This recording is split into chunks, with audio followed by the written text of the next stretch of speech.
یکم محرم الحرام امیر المومنین خلیفۃ المسلمین جانشین مصطفیٰ جبل استقامت اور رسول اللہ کے دین کا بہت بڑا سپاہی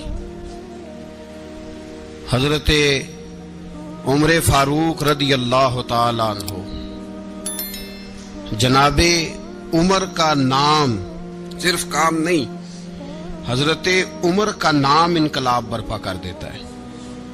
حضرت عمر کا نام کفر کے ایوانوں میں جبر، ظلم، شرک کی وادیوں میں جب حضرت عمر کا نام بھی لیا جائے تو بے ایمان کانپنا شروع ہو جاتے۔ حضرت عمر فاروق رضی اللہ تعالی عنہ، حضرت عمر معمولی شخص نہیں، معمولی آدمی نہیں۔ کچھ لوگ صدیوں کے بعد پیدا ہوتے ہیں اور کچھ لوگ ایسے ہوتے ہیں جو ایک ہی بار پیدا ہوتے ہیں، ان جیسا دوسرا پیدا ہوتا ہی نہیں، دوسرا ان طرح کا پیدا ہوتا ہی۔ حضرت عمر رضی اللہ تعالی عنہ جیسی شخصیات پیدا ہی نہیں ہوتی دوبارہ۔ سارے صحابہ در رسالت مآب پہ خود آئے۔ یہ وہ عظیم شخص ہے جسے اللہ کے محبوب نے اللہ سے مانگ کے لیا ہے، کہا اے اللہ یہ مجھے دے دے، اللہ سے مانگ کے لیا ہے۔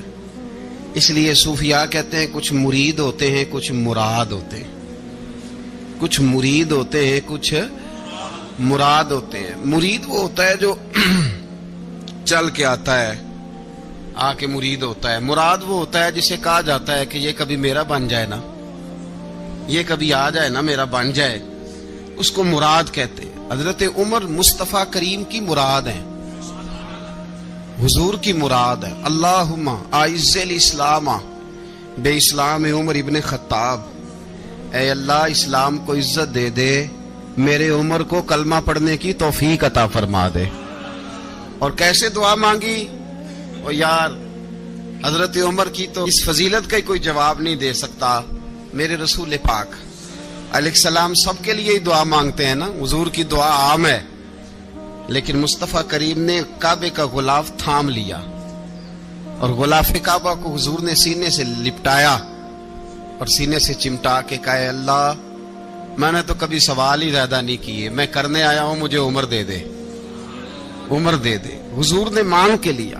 اور پھر جب جس کو حضور مانگے اللہ سے کہ حضرت عمر رضی اللہ تعالیٰ عنہ کا آج یوم شہادت ہے، میرا تو دل کرتا تھا کہ فجر سے باتیں شروع ہوں اور سارا دن ہی عمر کی باتیں ہوتی رہیں، سارا دن جناب عمر کی باتیں، سارا دن، اس لیے کہ ذکر جناب عمر کا ہوگا پر راضی اللہ کے رسول ہوں گے صلی اللہ، تو جاگ کے بیٹھے، خوش ہو کے بیٹھے۔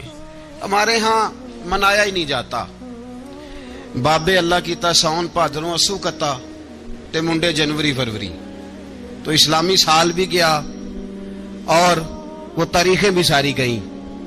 یکم محرم امت مسلمہ کے لیے بہت بڑا دن ہے، بہت بڑا دن۔ یہ شہادت ہے حضرت عمر فاروق کی رضی اللہ تعالی عنہ۔ یہاں چھوٹی چھوٹی باتوں پہ گورنمنٹ چھٹی کرتی پھرتی ہے، چھوٹی چھوٹی باتوں، الیکشن ہو گیا تو چھٹی، فلاں جگہ پہ تھوڑا سا کسی نے خبر دے دی کہ کوئی پریشانی ہے تو چھٹی، فلاں جگہ یہ ہو گیا تو چھٹی، یہاں تک کہ فلاں وزیر صاحب فلاں علاقے میں آئیں گے تو سارے علاقے کو چھٹی۔ اور اب تو اس سے بڑا حال ہونے لگا ہے، اگر جن لوگوں کی سندھ میں حکومت ہے ان کے لیڈر کا دن آیا تو اس دن چھٹی، اور جن کی پنجاب میں حکومت ہے ان کا دن آیا تو چھٹی۔ ہمارا مطالبہ ہے حکومت پاکستان سے، اگر سر اٹھا کے جینا چاہتے ہو تو یکم محرم کو چھٹی کیا کرو، اگر سر اٹھا کے جینا چاہتے ہو تو یکم محرم کو چھٹی کرو جناب عمر کے دن، اور ملت کے جوانوں کو بتاؤ کہ اگر عزت کی زندگی جینا چاہتے ہو تو اس طرح جیو جس طرح فاروق اعظم جی کے گئے ہیں، عزت اور وقار کی زندگی۔ جمہوریت حضرت عمر سے سیکھنی پڑے گی، حکومت کرنے کے طریقے حضرت عمر سے، رعایا کو سیکھنا پڑے گا کہ امیر کس طرح بنایا جاتا ہے اور امیر کس طرح کے ہوتے ہیں۔ یہاں لوگ ہمیں یورپ کی مثالیں دیتے ہیں لوگ یہاں ہمیں آ کر کے امریکہ کی مثال، انہیں کیا پتا حکومت کیا ہوتی ہے؟ وہ کہتے ہیں جی وہ سائیکل پہ جاتا ہے ان کا حکمران۔ میں نے کہا وہ سائیکل پہ جاتا ہے؟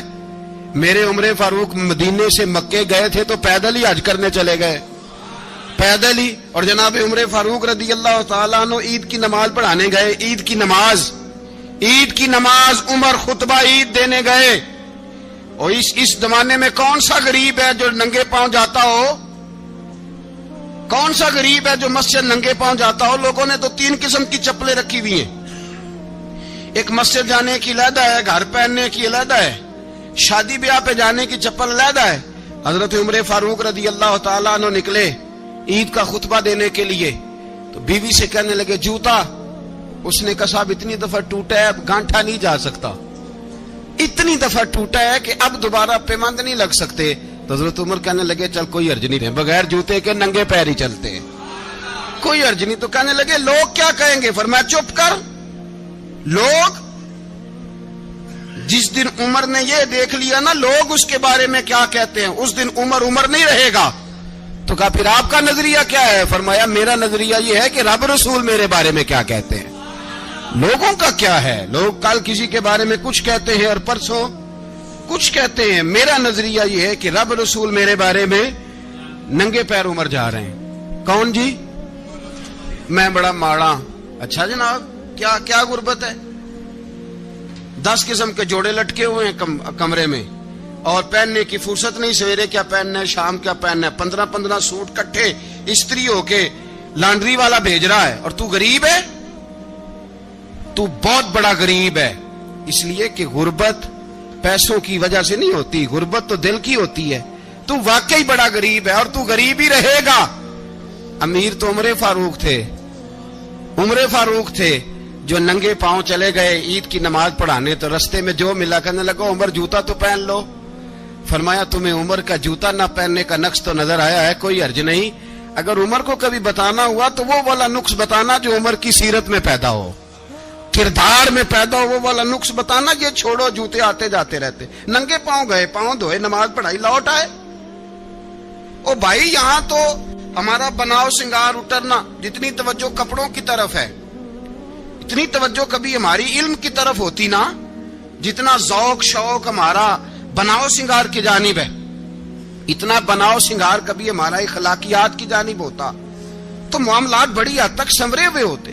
حضرت سیدنا فاروق اعظم رضی اللہ تعالی اپنی زندگی کو ترتیب دیا، ایک دن بھی خلافت نہیں مانگی اللہ سے۔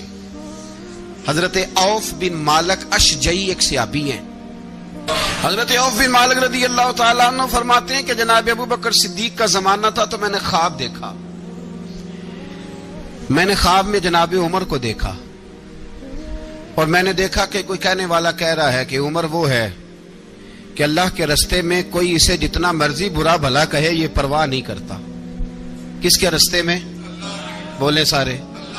اس کا مطلب ہے اللہ کے رستے میں لوگ برا بھلا بھی، قرآن مجید نے کہا وَلَا يَخَافُونَ لَوْمَةَ لَائِمٍ، کچھ لوگ ایسے ہیں جو برا بھلا کہنے والوں کی پرواہ نہیں کرتے۔ آپ یقین کریں اگر پرواہ شروع ہو جائے نا تو دین کا کام ختم ہو جائے، نہ کوئی تقریر کرے، نہ کوئی تدریس کرے، نہ کوئی پیری مریدی کرے، ختم ہو جائے اگر باتوں کی پرواہ ہو۔ لیکن وہ پرواہ، حضرت عوف بن مالک اشجعی کہتے ہیں میں نے خواب میں دیکھا کہ عمر وہ ہے جو کسی کی پرواہ، اور دوسری بات میں نے یہ دیکھی کہ عمر خلیفہ بنے گا، اور تیسری بات میں نے خواب میں یہ دیکھی کہ عمر شہید بھی کیا جائے گا، عمر شہید بھی ہوگا۔ یہ میں نے 3 باتیں خواب میں دیکھی۔ فرماتے ہیں میں نے آ کے خواب حضرت ابو بکر صدیق کو سنائی، وہ خلیفہ تھے۔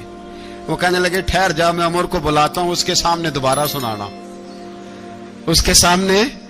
فرماتے ہیں میں نے بلایا حضرت عمر فاروق کو، آ کے بیٹھے، خواب شروع ہوا۔ کہا ایک بات تو میں نے یہ دیکھی کہ آپ ملامت کرنے والے کی پرواہ نہیں کرتے، دوسرا آپ خلیفہ بنے گے۔ جناب عمر کہنے لگے چپ کر، ابو بکر کے سامنے ہی کہہ رہا ہے، چپ کر، خلیفہ کے سامنے ہی کہہ رہا ہے۔ تو حضرت ابو بکر صدیق کہنے لگے عمر اسے کہنے دو، مجھے لگتا ہے رب کی رضا یہی ہے کہ میرے بعد اگر مصطفیٰ کا منبر ملے تو عمر کو ملے، اسے کہنے دو۔ یار یہاں تو لوگ ڈینگے مارتے ہیں، یہاں تو لوگ دعوے کرتے ہیں میرے سامنے فلانے کو بھی بٹھاؤ، فلانے کو بھی بٹھاؤ، اس کو کیا پتا، اس کو کیا پتا، یہ تو بڑکے مارنے کا دور ہے۔ حضرت عمر رضی اللہ تعالیٰ عنہ کو تیسری بات کہی، حضرت عوف بن مالک نے کہا آپ شہید کیے جائیں گے، میں نے خواب دیکھی ہے۔ نیک لوگوں کے خواب بڑی حد تک سچے ہوتے ہیں، کہا میں نے خواب دیکھی ہے۔ تو حضرت عمر کہنے لگے شہید تو دلیر لوگ ہوتے ہیں، شہید تو دلیر، جسے سارا زمانہ دلیر کہہ رہا ہے وہ اپنے بارے میں کیا کہہ رہے ہیں، کہتے ہیں شہید تو دلیر، میں تو کاہل سا آدمی ہوں، سست آدمی ہوں، میں تو اتنا کام ہی نہیں کرتا، تو یہ خواب تو نے جو دیکھا ہے نا پھر سے دیکھنا۔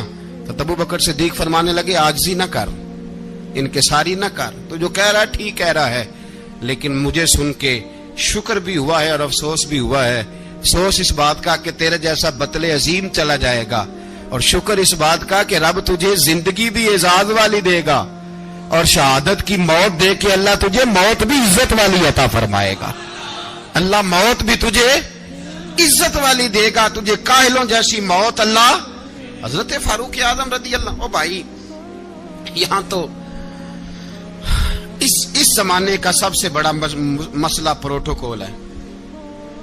لوگوں کو پتا ہوتا ہے کامل پیر ہے، کامل مرشد ہے، لوگ نہیں جاتے۔ میں کسی کا مرید ہو جاؤں، میرا پروٹوکول کدھر گیا؟ پتا ہوتا ہے یہ کامل استاد ہے، میں اس کے پاس بیٹھوں گا تو میری تربیت کرے گا، لیکن لوگ شاگرد نہیں بنتے۔ میں کدھر گئی؟ یہ جو پروٹوکول کی مصیبت ہے نا، اس نے بڑے بڑے لوگ زیرو کر دیے، بڑے بڑے لوگ۔ اور یہ مت سمجھے کہ آپ کا وزیر اعظم پروٹوکول لیتا ہے یا آپ کا صدر پروٹوکول، وزراء، ایسی کوئی بات نہیں۔ ہم چھوٹے طبقے سے لے کر بڑے سارے پروٹوکول کے قائل ہیں۔ ہمارا تو داماد بھی کہتا ہے کہ مجھے پوچھا نہیں میں تمہارے گھر کیوں آؤں۔ ہمارا تو بھائی ہر شخص اعلان کرتا ہے پروٹوکول کا، فلانے نے عزت نہیں دی تو واپس آ جاؤ، فلانے نے سلوٹ نہیں کیا تو واپس آ جاؤ۔ لوگ جہاں سلوٹ کرنا چاہیے وہاں بھی سلوٹ کرانے کے قائل ہیں۔ پر حضرت عمر رضی اللہ تعالی، حضرت عمر کی سادگی اور پھر جناب عمر کی عاجزی، جب انسان اپنے اوپر سوار کر لیتا ہے نا، سوار کر لیتا ہے، میں بدکار پرانا خادم، کسے در ملی نٹ ہوئی، تے واصف یار نے نظر جو کیتی تے واصف ہی ہو۔ میں اکثر سوچتا ہوں حضور نے جہاں بھی کہا نا، فرمایا میرے بعد نبی ہوتے تو خطاب کے بیٹے عمر ہوتے۔ حضور نے فرمایا عمر جس رستے سے جاتا ہے شیطان وہ رستہ بدل جاتا ہے۔ نبی پاک صلی اللہ علیہ وسلم نے فرمایا میرا عمر وہ ہے کہ اس کی زبان پر حق جاری ہے۔ حضور علیہ الصلوۃ والسلام نے فرمایا 950 سال حضرت جبریل میرے عمر کی شان بیان کریں تو ان کی عظمت ختم نہیں ہوتی۔ 950 سال جبریل عظمت بیان کرے تو ختم نہیں ہوتی۔ یہ بات ہے حضرت عمر کی، اور فرمایا عمر ابو بکر کی نیکیوں میں سے ایک نیکی ہے، یہ شان ہے اب عمر فاروق رضی اللہ تعالیٰ عنہ کی۔ حضور نے فرمایا میرے بعد نبی ہوتے تو عمر ہوتے، جس گلی سے عمر آئے شیطان رستہ بدل جائے۔ میرے عمر فاروق کی شان 950 سال بیان ہو تو ختم نہ ہو۔ عمر کی زبان پر اللہ حق بیان کرتا ہے، جو عمر کہتا ہے وہی رب کر دیتا ہے۔ حضور ساری زندگی فضیلتیں بیان کرتے رہے، عمر جواب میں کیا کہتے ہیں؟ کوئی بتائے نا کہ یہ والی حدیثیں کبھی عمر نے بھی روایت کی ہوں کہ حضور نے میرے بارے میں یہ کہا ہے۔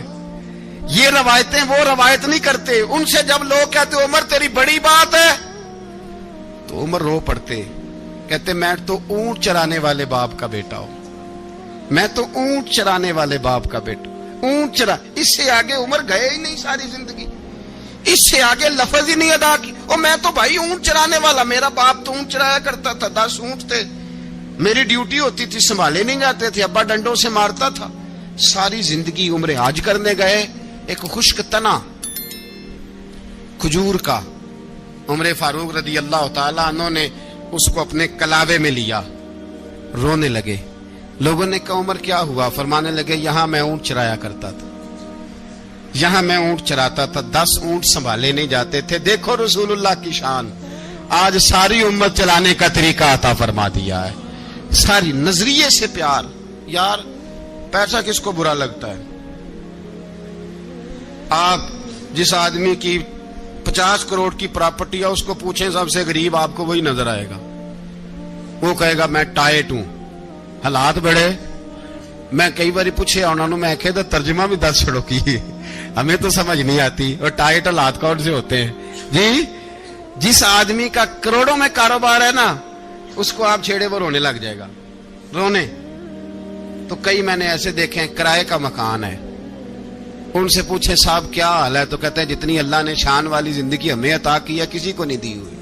اس کا مطلب ہے خوشی بھی یہی ہے اور غم بھی یہی ہے. اندر سے خوشی ہے, اندر سے ہی. تو نے اگر راضی رہنا ہے تو ادھر سے رہنا ہے, ناراض رہنا ہے تو بس اپنے آپ کو خوش رکھے گا تو ہو جائے گا.